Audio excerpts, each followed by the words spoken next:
So this chapter is about things to do. So this whole list we write in the morning what we need to do. So we are having a chat with our team also, right? It's about, okay, your things to do, right? So many things to do, right? Never ending things to do. And last week we talked about like working 14 hours a day, and sometimes that's not enough. But if you can organize your things to do, maybe you can cut that 14 hours, maybe you can get better results. So for me, I use like a book, like a notepad. I don't know what you use. And I've tried a lot of things, right? I used to sometimes write a whole lot of stuff because sometimes you forget things. So you can always go back and see what you have done, what you have not done, what's outstanding. So, but something that really works for me, first of all, you have to write it down. So one thing I've learned is you got to write your things to do for tomorrow, tonight, so that your head is free when you wake up in the morning and you're free to do something that can help you to improve rather than worrying about your things to do because it's already written. So before you go to bed, just write it. Good habit. What I've also learned is things to do alone is not enough. And what I do is I try to write like a timeline, especially in the morning. By 6:30, what do I want done? By 9:30, I was supposed to go to the police to get my driver's license because I don't have a driver's license for 2 years. And I think I'm in trouble, these days especially. So it's like highlighted. What I used to do is not have like a timeline in the night. So example, I am somebody who stretches the time I go to bed, which is a bad idea. So I tend to stay till 12, 1 o'clock. That's not good. So now I'm trying to put a timeline towards the end of the day so that the day also finishes on a timeline, if possible. So, and on the side, I also have like a 1 page for ideas. Because as you keep working, ideas come for business ideas, to do something for your company. So you got to put those ideas in. So this notebook has a things to do, a timeline, and an idea box. So that's my approach to just managing things. Now today we are just doing a little video in a little while. So for that, I've just had a little thing written down. A big fan of post-it notes. This really helps because after it's done, it goes away. So, but it's there until this happens at 3:30 today. So, Musa, other one I was telling you about the notepad. Okay, so show me what you have.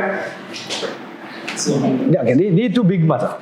Okay, so when I was in the bank, right, my early days, somebody told me something. You should never be reminded, and you should also not look to remind people.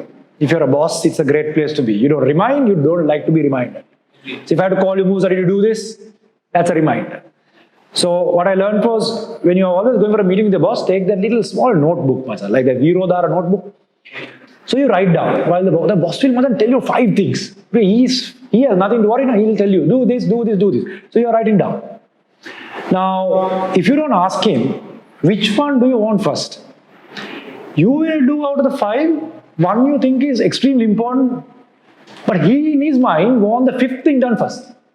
And at 5 o'clock, you're still stuck with the 3rd one. Whereas he expects the first one to be the 5th one. So I was always told, ask the boss, which one do you want first? Boss. And always half day, go and ask if you have a problem, tell him early that this won't happen. So that little Virodhara book was a big one. I still believe it still helps because it's in your pocket. And this little booklet helps you, if batteries are not there, whatever is not there, you still have access to it.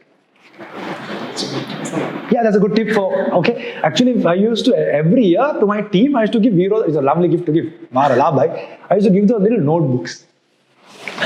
Then I was one of the first to buy the Palm, the first, like if you look at the smartphones, the Palm, top of Palm was one of the first things that came.